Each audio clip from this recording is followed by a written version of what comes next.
வணக்கம். இன்னைக்கு banking and SSC point of வியூல 5 கொஸ்டின்ஸ் என்னலாம் இருக்கு அப்படின்னு சொல்லி பார்ப்போம். So first one, which are the following is known as burning city of India அப்படின்னு சொல்லி கேட்டிருக்காங்க. So burning city of India அப்படின்னு சொல்லி நம்ம ஜாரியா அப்படிங்கிற இந்த சிட்டியை தான் சொல்லுவோம். ஓகேங்களா? ஜாரியா எங்க இருக்கு அப்படின்னு சொல்லி பார்த்தீங்கன்னா, ஜார்க்கண்ட்ல வந்து இருக்கு. ஏன் இந்த சிட்டிய பர்னிங் சிட்டி அப்படின்னு சொல்லி சொல்றாங்கன்னா, 1916ல வந்து பார்த்தீங்கன்னா, இது வந்து ஒரு கோல் மைன்ஸ் அதிகமா இருக்கக்கூடிய ஒரு ஏரியா. சரிங்களா? ஸோ 1916ல என்ன ஆகும்னா, அந்த கோல் மைன்ஸ்ல ஒரு ஃபயர் ஆக்சிடென்ட் அப்படிங்கிறது நடந்திருக்கும்.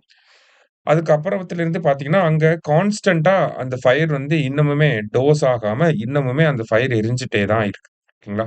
அதனால தான் இது என்னன்னு சொல்றோம், பர்னிங் சிட்டி ஆஃப் இந்தியா அப்படின்னு சொல்லி சொல்றோம். இதனால நெறைய ஹெல்த் ஹசார்ட்ஸ், என்விரான்மென்டல் ஹசார்ட்ஸ் எல்லாமே ஏற்பட்டிருக்கு. ஓகேவா? அதனால அங்க இருக்கக்கூடிய மக்களுக்காக என்ன கொண்டு வந்திருக்காங்க அப்படின்னா, ஒரு அ ஒரு ரீஹேப் பிளான் அப்படிங்கிறத கொண்டு வந்திருக்காங்க. ஓகேங்களா? சென்ட்ரல் கேபினெட் வந்து ஒரு ரீஹாபிலிடேஷன் பிளான் அப்படிங்கிறத கொண்டு வந்திருக்காங்க. சரியா? ஸோ அந்த ஒரு பேக்கிரவுண்ட்ல தான் நம்ம இத பார்க்குறோம். So Jharia is India's burning city. சரியா? அடுத்தது.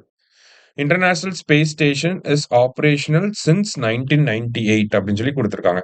கரெக்ட் தான். அடுத்தது, it is located 400 kilometre from earth and takes 28 hours to reach அப்படின்னு சொல்லி குடுத்திருக்காங்க.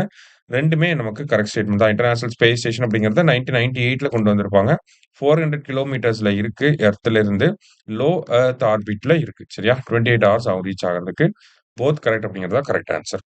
அடுத்தது, Shubhanshu Shukla is India's sorry Shubhanshu Shukla is which astronaut to reach space அப்படின்னு சொல்லி கேட்டிருக்காங்க. ஓகேவா? இதுவரைக்கும் ஸ்பேஸ்க்கு போனதுல எத்தனாவது நபர் சுபான்சு சுக்லா அப்படின்னு சொல்லி கேட்டிருக்காங்க. 634 ஓகேங்களா? 634த் ஆஸ்ட்ரோனாட் தான் யாருன்னா, சுபான்சு சுக்லா. சரியா? அடுத்தது, India's rank in global peace index அப்படின்னு சொல்லி கேட்டிருக்காங்க. ஸோ குளோபல் பீஸ் இண்டெக்ஸ் இது வந்து பார்த்தீங்கன்னா, நமக்கு சிப்ரி தான் ரிலீஸ் பண்றாங்க. இதுல இந்தியாவோட ரேங்க் என்னன்னா, அவுட் ஆஃப் 163 கண்ட்ரீஸ் இந்தியா வந்து 115த் ரேங்க்ல இருக்கோம் நம்ம. சரிங்களா? ஸோ லாஸ்ட்டா, சம்விதான் ஹத்யா திவாஸ் இஸ் அப்சர்வ்ட் ஆன் அப்படின்னு சொல்லி கேட்டிருக்காங்க. சம்விதான் ஹத்யா திவாஸ் அப்படின்னா, கான்ஸ்டிடியூஷன் அது ஹிந்தி டெர்ம். இங்கிலீஷ்ல என்னன்னா, கான்ஸ்டிடியூஷன் மர்டர் டே அப்படின்னு சொல்லி சொல்லுவாங்க. ஓகேவா? கான்ஸ்டிடியூஷன் மர்டர் டே. அதுதான் வந்து சம்விதான் ஹத்யா திவாஸ் அப்படின்னு சொல்லி சொல்றோம். ஸோ எப்ப அப்சர்வ் பண்றாங்க அப்படின்னா, ஜூன் 25 அப்சர்வ் பண்றாங்க. சரியா? ஸோ இன்னைக்கு 5 கொஸ்டின்ஸ் பார்த்திருக்கோம். Thank you.